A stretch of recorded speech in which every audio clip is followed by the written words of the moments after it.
Hello again, welcome back to the Energy Academy.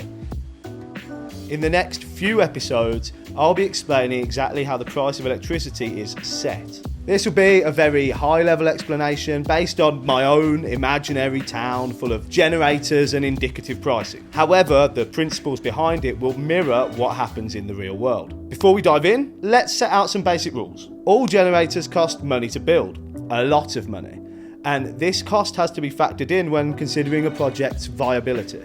The cost of building any infrastructure is called Capital Expenditure or CAPEX. When planning and building a generator of any type, the time it will take to pay back that CAPEX and the amount of profit that can be made on top of that need to be taken into account. For example, one argument you'll often hear against nuclear is that the CAPEX of building nuclear is prohibitively high. However, while the cost of building a nuclear plant might be more initially than the cost of building a gas turbine power station, the gas turbine power station actually costs more money to run, which brings me on to my next basic rule. That is, all generators cost money to run, and that cost is called the short-run marginal cost. This literally refers to the cost of any generator producing one more unit of electricity than it's currently producing. The short-run marginal cost of some generators is higher than others due to stuff like